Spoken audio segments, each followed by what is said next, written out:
दोस्तों नमस्कार, मैं एसकेपी ट्रिपल एस पॉइंट में आपका स्वागत करता हूं। यह वीडियो स्पेशली एसएससी जीडी के लिए तैयार की जा रही है और इसका जो एसएससी जीडी का जो सिलेबस है मैथमेटिक्स का, उस पर ये वीडियो फोकस है। तो आज वीडियो का पहला दिन है और ये एसएससी जीडी के ज्योमेट्री वाले पोर्शन में इसका पार्ट 1 है, जो लाइंस और एंगल्स पर टॉपिक्स दिया गया है।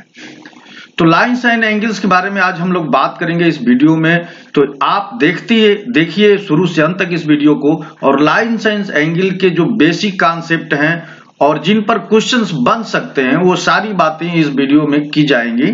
तो आप इसे बीच में स्किप मत करिए। मैं थोड़ी सी जानकारी आपको एसएससी जीडी के बारे में बताऊंगा कि एसएससी जीडी में मैथमेटिक्स से कुल 15 क्वेश्चंस आएंगे। 15 क्वेश्चन मैथ से आएंगे और ये 30 नंबर के होंगे कुल, यानी क्वेश्चंस की संख्या 15 रहेगी और एक क्वेश्चन 2 नंबर का है। तो जो टोटल मार्क्स है वो टोटल 30 अंक का या 30 नंबर का एक क्वेश्चन होंगे और एक क्वेश्चन 2 नंबर का है और कुल 15 क्वेश्चन आएंगे। इसमें जो पार्ट सम्मिलित किया गया है उसमें देखिए अर्थमेटिक है,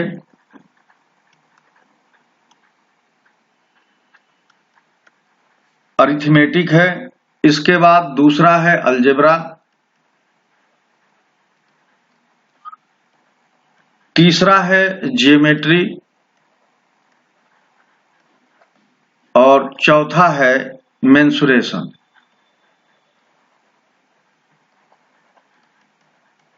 अरिथमेटिक मीन्स अंकगणित, जिसके बारे में आप बहुत ठीक से जानते हैं। लाभ हानि प्रतिशत, काम समय चाल, एलसीएम एचसीएफ, ये सब बातें अरिथमेटिक के अंतर्गत आएंगे। अलजेब्रा मीन्स बीजगणित, और बीजगणित में एलसीएम एचसीएफ निकालने को आएगा और फैक्टराइजेशन है। ये सब चीजें बीजगणित के अंदर है। ज्योमेट्री के अंदर जो इसमें दिया है, लाइन्स एंगल्स दिया है, त्रिभुज दिया है, चतुर्भुज दिया है और वृत्त दिया है। तो यह है ज्यामिति। और मेंसुरेशन मीन्स क्षेत्रफल एवं परिमाप। और इसमें आयतन और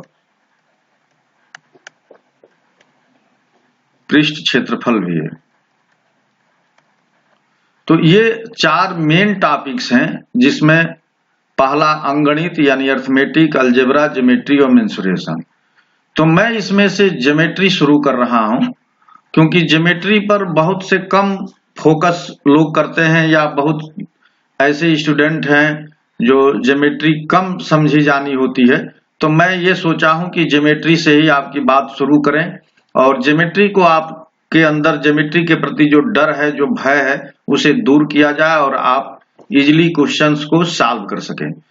ज्योमेट्री के साथ एक विशेषता ये है कि अगर आपको कॉन्सेप्ट बिल्कुल ठीक से पते हैं, थ्योरम्स और उसकी प्रॉपर्टीज पते हैं, मतलब जानकारी है, तो आप विदाउट पेन और पेपर क्वेश्चंस को सॉल्व कर लेंगे, ठीक कर लेंगे, वो भी कुछ सेकंडों में। तो आइए हम लोग ज्योमेट्री में आज लाइंस एंड एंगल्स पर बात करें और इसमें देखें कि किन किन चीजों को हमें बहुत ठीक से समझना है और ध्यान देना है। हालांकि आप सब जानते हैं, लेकिन मैं उन बारीकियों को और कॉन्सेप्ट को बताऊंगा इस वीडियो में। तो प्लीज इस वीडियो को स्किप मत कीजिए, आगे बढ़िए और देखिए। तो चलिए शुरू करते हैं। तो इसमें जो टॉपिक्स मेनली लिया गया है लाइन ज्योमेट्री में, उसमें लाइंस और एंगल्स ये शुरू में दिया गया है। और जैसा कि मैंने बताया कि इसमें ट्रायंगल है, क्वाड्रिलेटरल्स हैं यानी चतुर्भुज है, और वृत्त है। तो उन सब पर बात होगी। सबसे पहले हम लोग लाइंस और एंगल्स की बारे में बात करते हैं, यानी रेखा और कोण, रेखाएं और कोण की बात होगी। तो पहले हम लोग बात कर लेते हैं रेखाओं की। रेखाएं यानी लाइंस।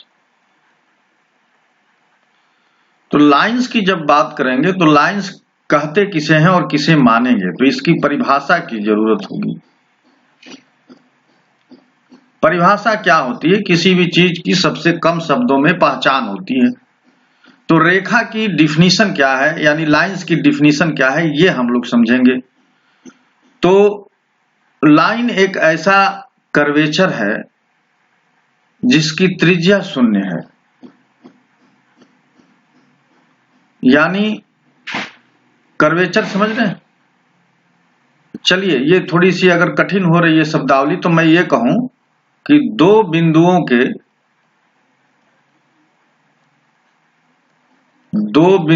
के बीच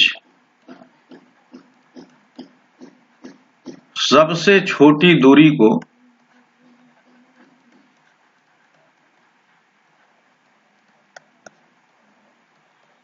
रेखा कहते हैं।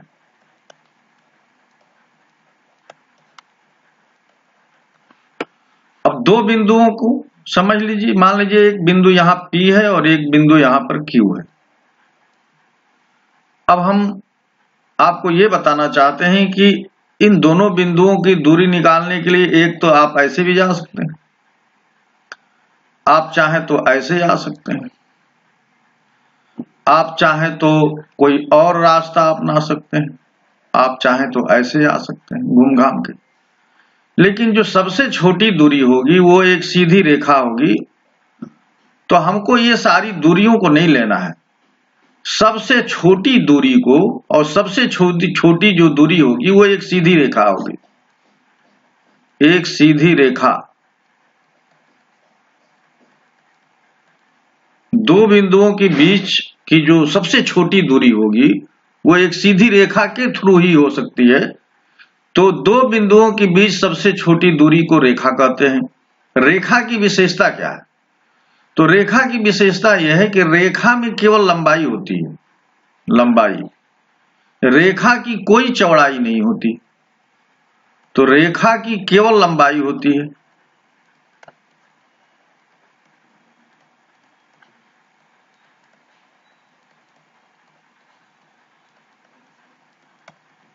रेखा की कोई चौड़ाई नहीं होती, रेखा की कोई चौड़ाई या मोटाई नहीं होती।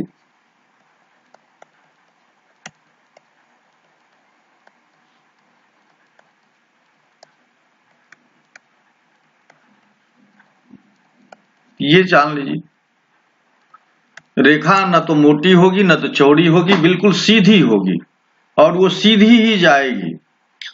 अब हम लोग बात कर लेते हैं कि रेखाएं होती कितने प्रकार के हैं। तो जिनको आप समझ रहे हैं कि किसे रेखा कहेंगे, उनके प्रकार जान लीजिए। रेखाओं के प्रकार, तो देखिए पहली जो रेखा की बात होगी उसमें यह है रेखाखंड की। रेखाखंड किसे कहेंगे? इसको अंग्रेजी में लाइन सेगमेंट। ये क्या चीज है? मान लीजिए ये कोई एक रेखा है और इसका एक टुकड़ा ले लिया जाए, एक टुकड़ा, इस टुकड़े को A और B नाम दे दिया जाए। तो इस टुकड़े की एक लंबाई हो जाएगी, मान लीजिए कि 6 सेंटीमीटर ये लंबा टुकड़ा हो गया। तो इस टुकड़े की लंबाई हो जाएगी और इसे लिखेंगे AB बराबर 6 सेंटीमीटर। तो ये रेखा तो अनंत तक जा रही है, लेकिन उसका एक टुकड़ा ले लिया गया, एक सेगमेंट ले लिया है, एक खंड ले लिया गया। तो एक खंड की कोई न कोई लंबाई हो जाएगी। तो रेखा खंड की एक निश्चित लंबाई होती है, ये बात लिख लेनी है। जो रेखा खंड होता है, रेखा खंड की एक निश्चित लंबाई होती है।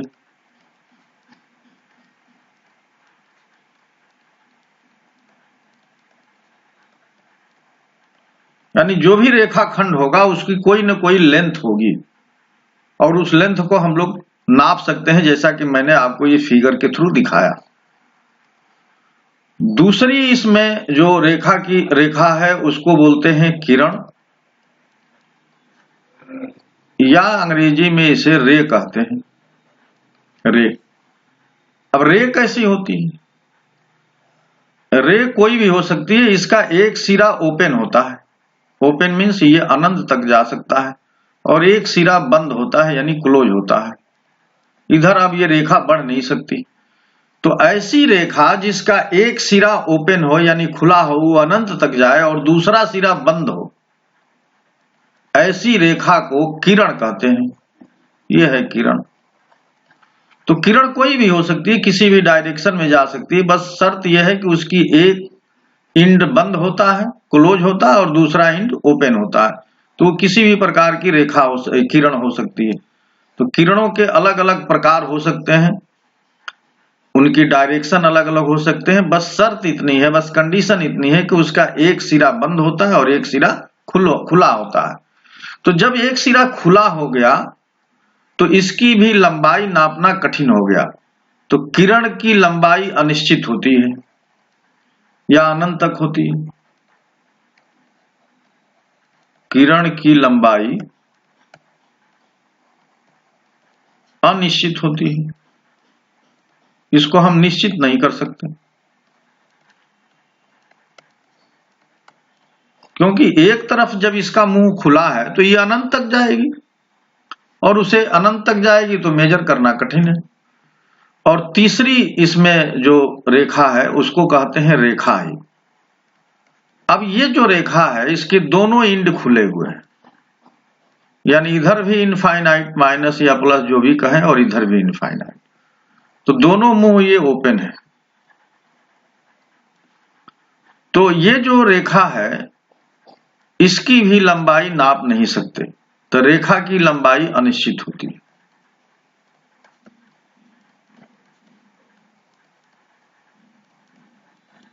अनिश्चित होती है।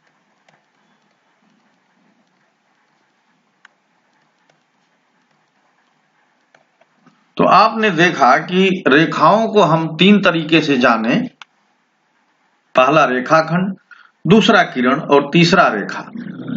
अब इनको अगर दिखाना है, अगर इनको बताना है कि इन्हें कैसे लिखेंगे, तो ये जो किरण है इसके इंड को ए मान लें और जो क्लोज है, और दूसरे वाले को बी मान लें। यहां भी इसे ए मान लें और ये बी मान लें, इसका नाम रख दें। तो ये जो रेखाखंड है उसको ए बी लिखेंगे और उस पर एक सिंपल सा लाइन ऐसे बना देंगे जिसमें कोई एरो नहीं लगा रहेगा, और ये 6 सेंटीमीटर लिख दिए। किरण को दर्शाने के लिए हम ए बी लिखेंगे और इसके ऊपर एक दिशा में एरो लगा देंगे, ये बताएगा किरण को। और रेखा को अगर बताना है तो ए बी लिखेंगे और दोनों तरफ एरो लगाएंगे इसके ऊपर। लेकिन जब हम लोग अपने लिखने पढ़ने में इन सब चीजों का यूज करते हैं तो ऊपर ये बार लगाना या एरो लगाना या इस तरह से लगाना, ये काम करने में टाइम जाता है, इसलिए हम इनको बहुत ध्यान नहीं देते हैं। बस ये समझ अपने अंदर रखते हैं कि ये रेखा है, ये रेखाखंड है और ये किरण है, और उसी पर हम सारा कैलकुलेशन करते रहते हैं। लेकिन इन्हें प्रेजेंट करने का, इन्हें प्रस्तुत करने का तरीका यही है कि अगर कोई नाम किसी रेखा का दिया गया है और उसके ऊपर दोनों तरफ एरो लगा है तो वो रेखा होगी।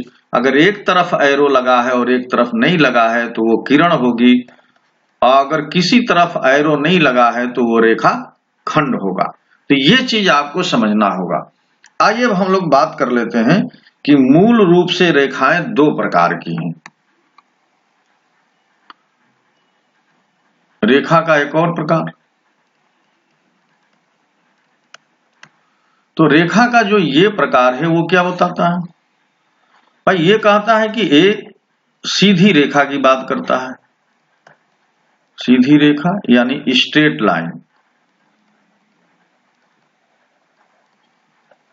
स्ट्रेट लाइन, तो स्ट्रेट लाइन से जो आकृतियां बनेंगी उनकी बात कर लेता है। तो स्ट्रेट लाइन से देखिए ट्रायंगल बन जाता है, चतुर्भुज बन जाएगा, आयत बन जाएगा, ये सब स्ट्रेट लाइन वाले फिगर हैं।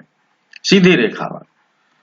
दूसरी तरफ बनता है वक्र रेखा। दूसरी जो रेखा होती है वक्र रेखा।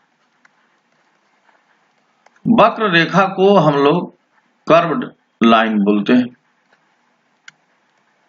कर्व्ड लाइन का मतलब जैसे ये वृत्त हो या कोई रेखा ऐसे ऐसे जाए या इलिप्टिकल कोई हो या सर्किल हो, इस टाइप से जो रेखाएं होंगी ये इनको कर्व बोलेंगे। अगर रेखा ऐसे जा रही है तो ये भी कर्व है।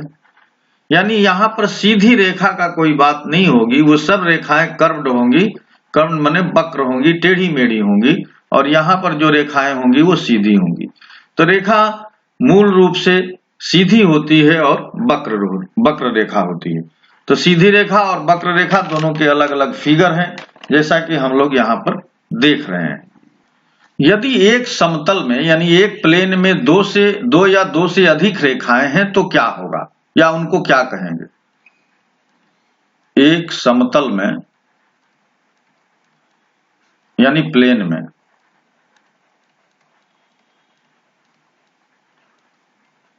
दो या दो से अधिक रेखाएं,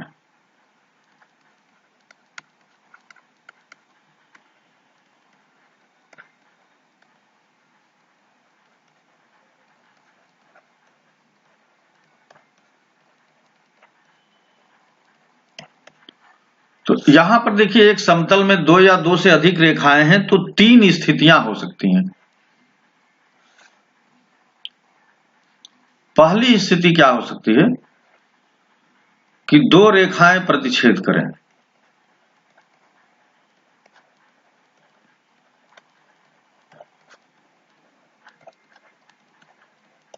एक तो ये होगा कि एक रेखा मान लीजिए ये है और दूसरी रेखा ये है, और दोनों यहां पर प्रतिच्छेद कर रही हैं, यहां पर ये काट रहे हैं। इसको इंटरसेक्टिंग पॉइंट बोलिए या प्रतिच्छेद बिंदु बोलिए। इंटरसेक्टिंग पॉइंट या इनको प्रतिच्छेद बिंदु भी कह सकते हैं। दूसरी स्थिति ये होगी कि अगर दो रेखाएं हैं तो वो समांतर भी हो सकती। दो रेखाएं समांतर होंगी, अगर वो प्रतिच्छेद नहीं करेंगी तो ये पैरेलल हो जाएंगे। मान लीजिए रेखा L1 है और ये L2 है, तो L1 और L2 ये पैरेलल हो गई। ये संकेत पैरेलल का है यानी समांतर का है, तो ये समांतर हो गई। तो दो रेखाएं हैं और अगर एक सिचुएशन होगी कि ये दोनों कहीं ना कहीं कट कर दें, मिल जाए, या दोनों समांतर हो जाएं यानी वो कहीं दूसरे से न मिले। तीसरी स्थिति क्या होती है, ये तो दूसरी थी, ये तीसरी थी। तीसरी को बोलते हैं संगामी रेखाएं।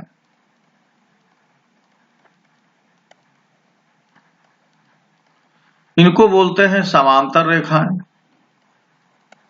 इनको बोलते हैं प्रतिच्छेदी रेखाएं।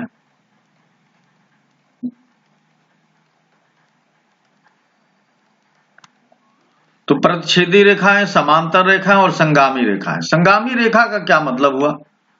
संगामी का मतलब हुआ है कि कई रेखाएं एक ही बिंदु से यानी दो से अधिक रेखाएं एक बिंदु से जब होकर गुजरती हैं तो उन्हें संगामी रेखाएं कहते हैं। दो से अधिक रेखाएं जब एक बिंदु से होकर गुजरती हैं तो उन्हें संगामी रेखाएं कहते हैं। तो ये देखिए ये सब संगामी रेखाएं हैं, और ये यहाँ P मान लीजिए कि ये P बिंदु से होकर गुजर रही हैं। तो अगर एक बिंदु से दो से अधिक रेखाएं गुजरें तो उनको संगामी रेखाएं कहते हैं। जैसे ये देखिए L1, L2, L3 और L4, ये चार ऐसी रेखाएं हैं जो चार से अधिक भी हो सकती हैं, हमने चार का केवल एग्जाम्पल लिया है। तो चार ऐसी रेखाएं हैं जो एक ही बिंदु से होकर गुजर रही हैं, इसलिए इन रेखाओं को संगामी रेखाएं या अंग्रेजी में कॉन्करेंट लाइन बोलते हैं। तो आपने देखा कि रेखाएं अगर एक समतल में है, दो या दो से अधिक हैं, तो या तो वो प्रतिच्छेद करेंगी, कहीं ना कहीं इंटरसेक्ट करेंगी, या प्रतिच्छेद नहीं कर रही हैं तो वो समांतर होंगी, या एक ही बिंदु से होकर गुजरेंगी और उन्हें संगामी रेखाएं कहेंगे। अब हम लोग बात कर लेते हैं कि अगर कई रेखाएं एक दूसरे को काटें तो कितनी बार उनके इंटरसेक्टिंग पॉइंट हो सकते हैं। तो आइए इस बात को भी समझते हैं। अब देखिए, दो या दो से अधिक रेखाओं के प्रतिच्छेद बिंदुओं की संख्या। तो इसमें देखिए पहली स्थिति लें कि मान लीजिए कि एक रेखा ये है और इसको एक दूसरी रेखा काट दे, तो आपने देखा कि सिर्फ एक यहां पर आपको इंटरसेक्टिंग पॉइंट मिला। दूसरी स्थिति क्या होगी कि मान लीजिए कि एक रेखा ये है, दूसरी रेखा ये है और तीसरी रेखा ये काट दे, तो आप देखिए कितने पॉइंट मिलेंगे। तो यहां पर तीन रेखाओं से तीन बिंदु मिल रहे हैं। यहां पर देख लीजिए, तीन रेखाओं से तीन बिंदु। अब अगर हम लोग चार रेखाएं देखें, ये एक रेखा ये हो गई, एक रेखा ये हो गई, एक रेखा इनको काट रही है, ये हो गई, और एक रेखा हम इस तरह से बनाएं कि ये सबको काटते हुए निकल जाए। देखिए, अब इनके पॉइंट्स हम लोग काउंट कर लें। देखिए, यहां पर एक कट हो रहा, यहां पर हो रहा, यहां पर हो रहा, ये हो रहा, ये हो रहा, ये हो रहा। इनके नाम लिख लें, 1 2 3 4 5 6। यहां पर देखिए 1 2 3 और यहां पर सिर्फ 1। तो अगर चार अलग अलग रेखाएं हैं तो वो मैक्सिमम कितनी बार, अधिकतम कितनी बार एक दूसरे को प्रतिच्छेद कर पा रही हैं। तो यहां पर हमने देखा कि अगर चार अलग अलग, इसमें देखिए चार रेखाएं हैं, यहां पर तीन रेखाएं हैं और यहां पर दो रेखाएं हैं। तो इस तरह से हम लोग ये देख रहे हैं कि चार रेखाएं हैं तो वो 6 बिंदुओं पर एक दूसरे को इंटरसेक्ट कर रही हैं, तीन रेखाएं हैं तो 3 बिंदुओं पर कर रही हैं। अगर रेखाओं की संख्या n हो, n रेखाएं कितने बिंदुओं पर प्रतिच्छेद करेंगी।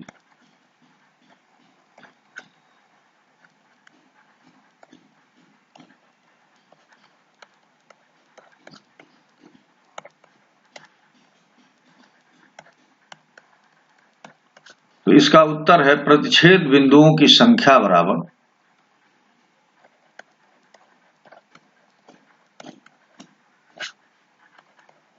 प्रतिच्छेद बिंदुओं की अधिकतम संख्या बतानी है। अधिकतम संख्या बराबर, ये एक फार्मूला से गवर्न होता है, n माइनस 1/2, n माइनस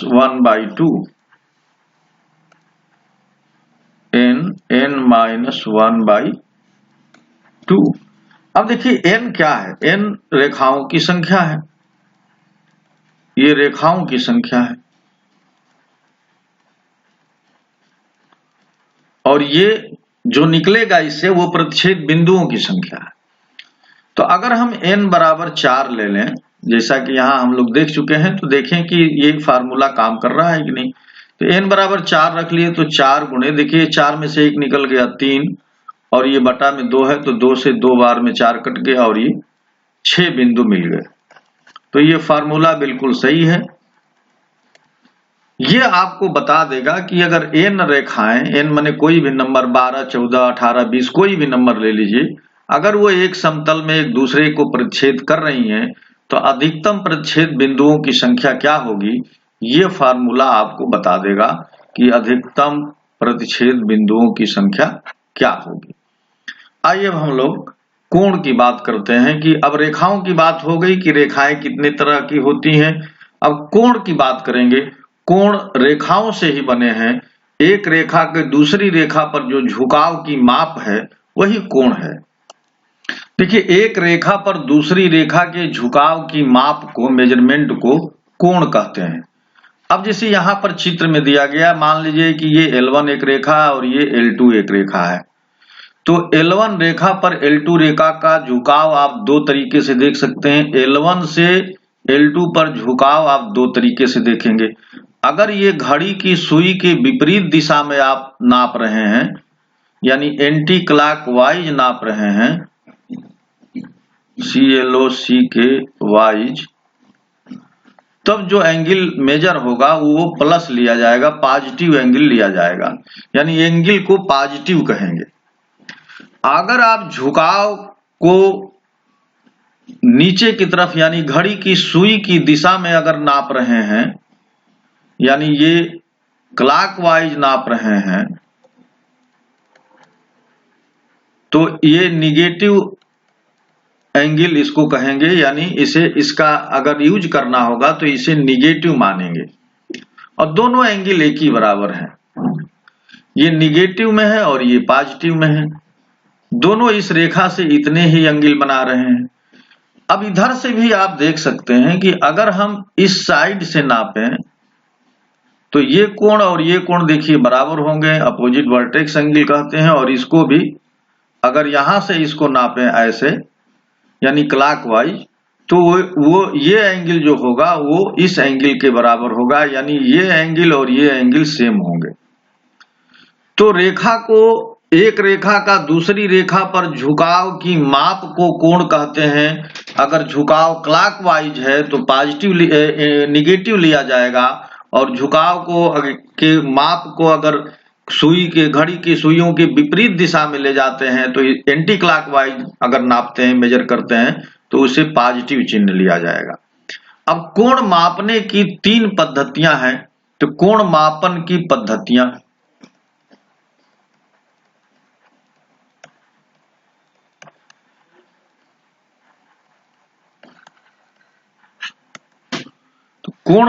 कोण की माप करने के लिए तीन पद्धतियां प्रचलित हैं, जिसमें से दो मुख्य हैं।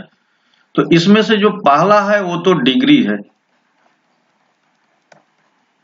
और इसे कोई कोण बना करके थीटा जैसे बना दिए और छोटा सा उस पर वृत्त बना दिए, छोटा सा वृत्त ये चिन्ह बना दिए, तो इसको डिग्री कहते हैं। दूसरा है रेडियन।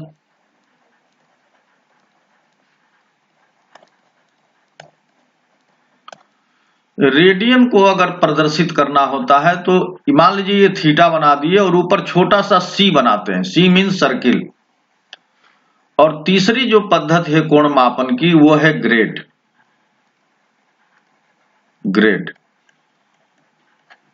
तो ये फ्रांसीसी सिस्टम है। तो ग्रेड के लिए क्या करेंगे, मान लीजिए थीटा कोण है तो उस पर एक छोटा सा जी बना देंगे, स्मॉल जी। तो ये कोण नापने की तीन पद्धतियां विकसित हैं, जिसमें डिग्री है, रेडियन है और ग्रेड है। अब एक और कॉन्सेप्ट यहां मान लिया गया। क्या मान लिया गया? ये मान लिया गया कि 90 डिग्री को एक समकोण कहेंगे। 90 डिग्री बराबर एक समकोण, और 1 डिग्री बराबर 60 मिनट, और 1 मिनट बराबर 60 सेकेंड। देखिए इस मिनट के लिए 1 डैश का निशान, सेकेंड के लिए 2 डैश का निशान यहां लगाते हैं। यहीं से आपको पता चलेगा कि जो पाई रेडियन है वो 180 डिग्री के बराबर होगा, और 100 ग्रेड जो है 90 डिग्री के बराबर होगा। तो ये पता चल गया कि 100 ग्रेड बराबर 90 डिग्री, पाई रेडियन बराबर 180 डिग्री। तो ये देखिए पाई जो है ये रेडियन में है, 100 ग्रेड बराबर 90 डिग्री। अब ग्रेड के लिए, ग्रेड सबसे छोटा पैमाना है, तो एक ये भी जान लीजिए कि 100 ग्रेड बराबर 90 डिग्री, 1 ग्रेड बराबर 100 मिनट के होता है। 1 ग्रेड बराबर 100 मिनट, और 1 मिनट बराबर 100 सेकेंड। तो ये जो ग्रेड वाला सिस्टम है ये भारत में यानी इधर इंडिया में कम प्रचलित है। अब तीनों का रेडियन, ग्रेड, डिग्री का आपस में क्या संबंध है? तो डिग्री, रेडियन और ग्रेड के बीच संबंध, इनके बीच संबंध क्या है? देखिए, पाई रेडियन बराबर 180 डिग्री, पाई रेडियन बराबर 180 डिग्री। तो 180 डिग्री जब ले लिया गया तो ग्रेड को आपको लेना होगा 200, क्योंकि 90 डिग्री बराबर 100 ग्रेड, तो 180 डिग्री बराबर 200 ग्रेड, ये ग्रेड है। और यहां 180 पाई। तो देखिए यहां पर डिग्री के लिए कैपिटल डी लिखेंगे और यहां 180 डिग्री, रेडियन के लिए आर लिखेंगे और नीचे पाई लिखेंगे, और ग्रेड के लिए कैपिटल जी लिखेंगे और नीचे 200 लिखेंगे। तो इस रिलेशन से डी बटा 180 बराबर आर बटा पाई बराबर जी बटा 200, इस रिलेशन से किसी भी एंगल को किसी भी एंगल में आप कन्वर्ट कर सकते हैं। तो एंगल नापने के लिए एंगल का जो तरीका हो गया ये पता चल गया। एक और सूचना मैं आपको बता दूं, इसे याद करिएगा कि एक जो रेडियन होता है वो 57 डिग्री 16 मिनट 22 सेकेंड के बराबर होता है। तो आपने देखा कि रेडियन काफी बड़ा पैमाना है। एक रेडियन बराबर 57 डिग्री 16 मिनट 22 सेकेंड होता है, इसे याद रखिए, याद करिए। तो अब हम लोग ये पढ़ेंगे कि कोण कितने प्रकार के होते हैं। कोण की माप तो हो गई, अब कोणों के प्रकार क्या हैं, कितने तरीके के कोण हैं, और फिर उनका हम लोग एक एक करके डिटेल जानेंगे। तो आइए हम लोग कोण के प्रकार की बात करते हैं, यानी टाइप्स ऑफ एंगल्स की बात करते हैं। देखिए, कोणों के प्रकार यानी टाइप्स ऑफ एंगल में मुख्य रूप से कुल 7 तरीके के कोण हैं। उसमें जो पहला है ये न्यून कोण है, दूसरा है समकोण, तीसरा है सरल कोण, चौथा है अधिक कोण,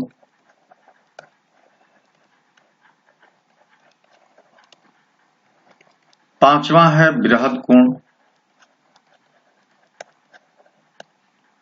छठा है पूर्ण कोण और सातवां है शून्य कोण। तो ये कुल 7 प्रकार के कोण हैं और इनके हम लोग डिटेल चर्चा अभी कर लेते हैं कि किस कोण को क्या कहेंगे और उसकी शर्तें क्या हैं, उसके लिए कंडीशंस क्या हैं। तो आइए इन 7 कोणों के बारे में समझना शुरू करते हैं कि न्यून कोण को अंग्रेजी में एक्यूट एंगल बोलते हैं।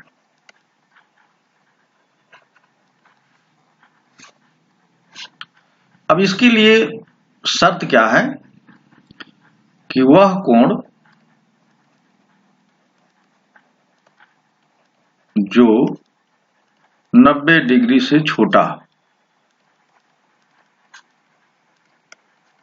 वो न्यून कोण होगा। यानी अगर थीटा को आप कह रहे हैं कि थीटा कोई कोण ले रहे हैं तो वो 90 से छोटा होना चाहिए। तो 90 से छोटे सारे कोण को न्यून कोण कहेंगे। जैसे मान लीजिए कि ये एक कोण हमने बना दिया, इसे ए, ओ और बी नाम दे दिया, ये हमारा कोण है। इस कोण को हम कह रहे हैं कि ये 30 डिग्री का है। तो कोण को पढ़ने के लिए 2 तरीके विकसित किए गए हैं। इसको जहां पर ये दोनों रेखाएं मिलती हैं इनको बोलते हैं शीर्ष, जहां पर ये 2 रेखाएं मिल रही हैं। तो इस शीर्ष पर ही कोण बनेगा। तो जिस शीर्ष पर कोण बनता है वहां का जो अक्षर है, जो संकेत है, जैसे यहां ओ हमने लिया है तो वो बीच में होना चाहिए। तो कोण के लिए एक ऐसा संकेत बनाते हैं, ए लिखेंगे, ओ लिखेंगे और बी लिख देंगे। यानी जिस शीर्ष पर, जिस वर्टेक्स पर कोण बना है उसे बीच में लिखते हैं। अब ए ओ बी ऐसे पढ़ रहे हैं तो इधर से भी पढ़ सकते हैं, बी ओ और ए ऐसे भी पढ़ सकते हैं, तो बी ओ ए भी पढ़ सकते हैं। तो ए ओ बी बराबर कोण बी ओ ए भी होगा, और इसकी वैल्यू कितनी है, तो 30 डिग्री है। तो देखिए यहां पर ये 30 डिग्री पॉजिटिव ये शो करता है कि कोण को एंटी क्लॉकवाइज मेजर किया गया है, नापा गया है। तो ऐसे कोण जो 90 डिग्री से छोटे होंगे उनको न्यून कोण कहेंगे। आइए अब हम लोग सम कोण की बात कर लेते हैं कि सम कोण किसे कहेंगे। तो सम कोण यानी दूसरा जो कोण था उसे सम कोण कह रहे थे, सम कोण। सम कोण को अंग्रेजी में राइट एंगल बोलते हैं, राइट एंगल। और इसकी परिभाषा बस वही है, वह कोण जो 90 डिग्री के बराबर हो।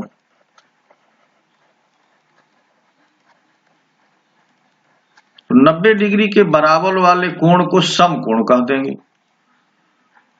तो ये एक रेखा है, इसके ऊपर एक दूसरी रेखा एकदम जो परपेंडिकुलर होती है, तब इसको ये संकेत से दिखाते हैं और ये 90 डिग्री का होता है।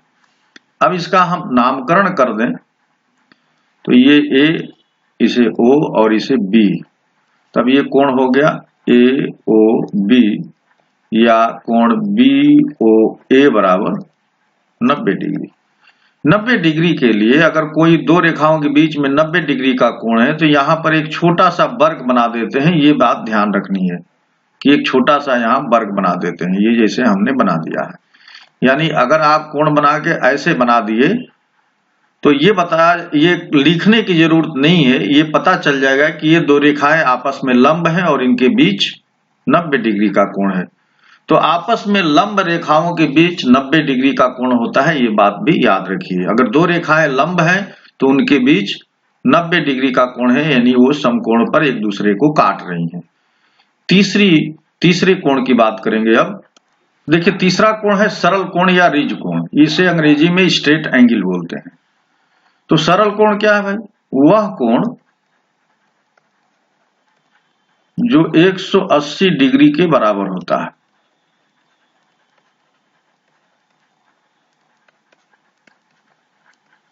या जो दो समकोण के बराबर होता है।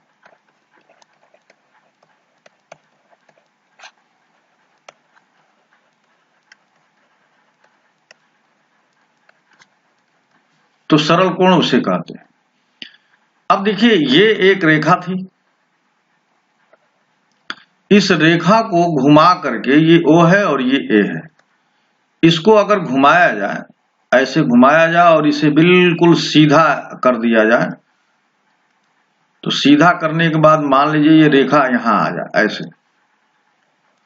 तो यहां से ये रेखा घूम करके यहां आ गई, तो ये जो पूरा कोण बना ये 180 डिग्री का कोण बनता है। अब इसे B कहते हैं। तो AOB यानी कोण AOB या कोण BOA ये 180 डिग्री का कोण है। यानी पूरा का पूरा 90 डिग्री। देखिए दो समकोण कहे थे तो 90 ये हुआ, यहां से ये 90 हुआ, फिर 90 इसे झुका दिया गया, फिर इसे 90 यहां झुका दिया गया, तो 90 ये आ गई, तो रेखा ये पूरी पलट करके, पूरी ऐसे पलट करके यहां पर ये बन गई। तो इस रेखा को जो इधर थी 90 डिग्री यानी दो समकोण के बराबर जो रेखा होगी उसे हम लोग सरल कोण कहेंगे या रिज कोण कहेंगे। तो दो समकोण के बराबर जो कोण होता है उसे रिज कोण या सरल कोण कहते हैं। यहां पर एक नोट आप समझ सकते हैं, लिख सकते हैं, एक इंपॉर्टेंट बात कि सीधी रेखाएं सदैव 180 अंश का कोण बनाती हैं। सीधी रेखाएं सदैव 180 डिग्री का कोण बनाती हैं।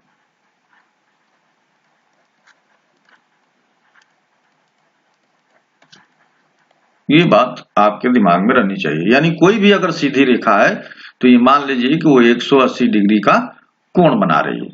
अब हम लोग बात कर लेते हैं कि अधिक कोण क्या है। तो चौथा है अधिक कोण।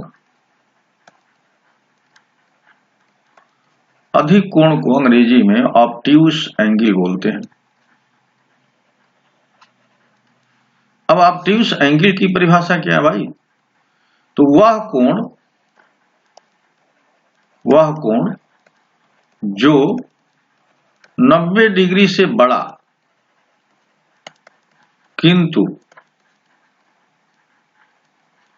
180 डिग्री से छोटा होता है,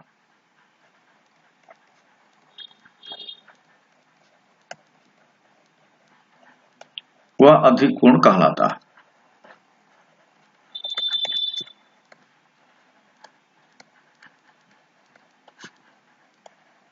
तो अधिक कोण किसको कहेंगे?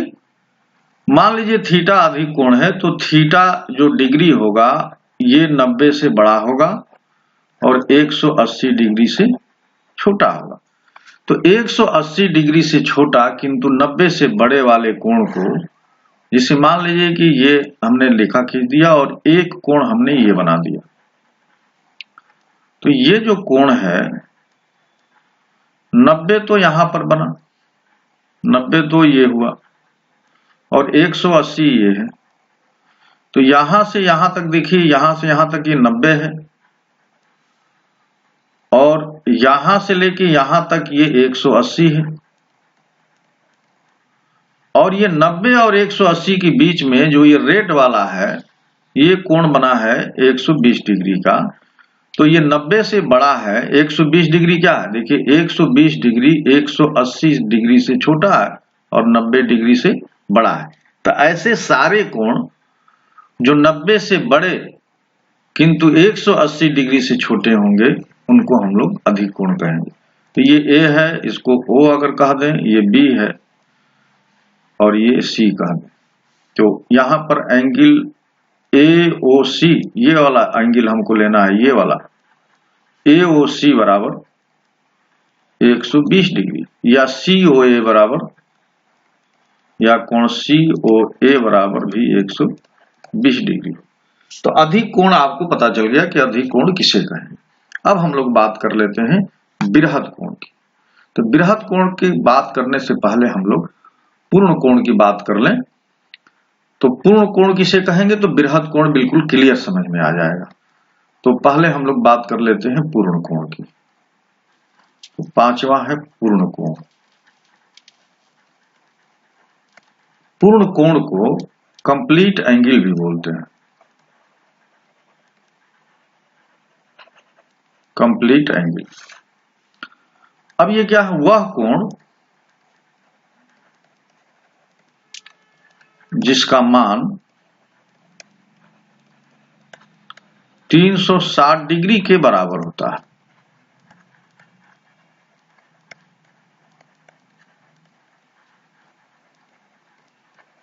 पूर्ण कोण कहलाता है।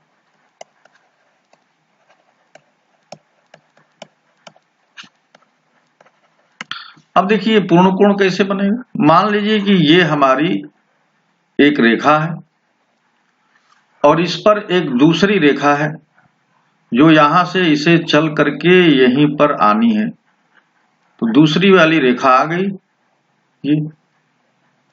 तो ये पूरा एक राउंड लगा लिया, एक पूरा राउंड। तो ये ए था और ये हो गया बी और ये है ओ। तो ये पूरा जो यहां से यहां तक एक राउंड लग करके आ गया, ये एक वृत्त की शक्ल में आ गया और इसे कहते हैं 360 डिग्री का कोण। ये हो गया 360 डिग्री का कोण। अब हम लोग बात करते हैं कि इसमें एक छोटा सा नोट आप लिख लेंगे कि वृत्त सदैव 360 डिग्री का कोण बनाता है।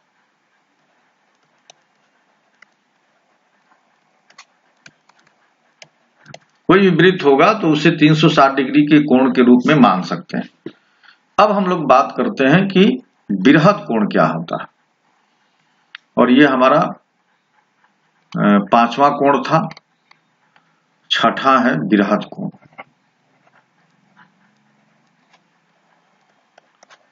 बृहद कोण को अंग्रेजी में रिफ्लेक्स एंगल बोलते हैं। अभी बृहद कोण क्या है? वह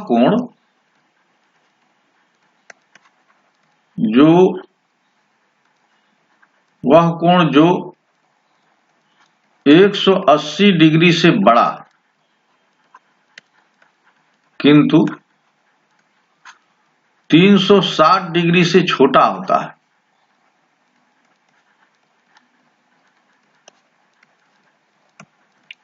उसे बृहद कोण कहते हैं।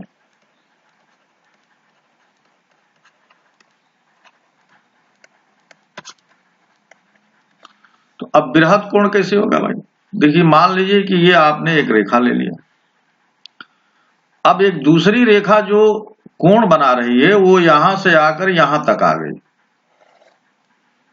तो ये जो कोण बना यहां से यहां तक, मान लीजिए कि ये कोण 300 डिग्री का बना, ये O है, ये है B और ये है A। तो यहां पर जो कोण आपको बना, कोण AOB, ये हुआ 300 डिग्री का। तो 300 डिग्री का जो कोण है वो, ये जो 300 डिग्री है वो 180 डिग्री से बड़ी है और 360 डिग्री से छोटा है।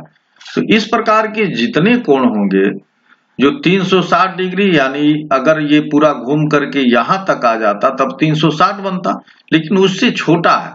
तो 360 डिग्री से छोटा और 180 डिग्री से बड़ा, इस प्रकार जितने कोण होंगे 180 से बड़े और 360 से छोटे, उन सारे कोणों को बृहद कोण कहेंगे। और सातवां हम लोग बात कर रहे थे जीरो एंगल की। तो शून्य कोण कब बनेगा?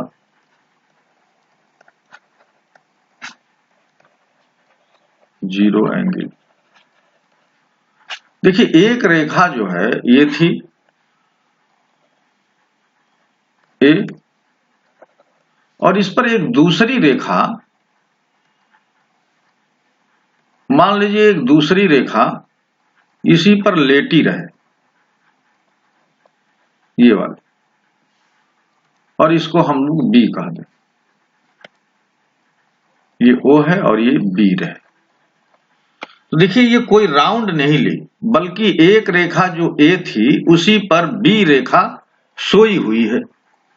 तो इनके बीच में शून्य एंगल बनेगा, यानी एंगल AOB बराबर 0 डिग्री का, क्योंकि ये इनके बीच में कोई भी एंगल नहीं बनता है। एक चीज और मैं आपको नोट करके बता देता हूं कि आप ध्यान में रखें कि अगर दो समांतर रेखाएं हैं, मान लीजिए ये L1 है और एक दूसरी समांतर रेखा ये L2,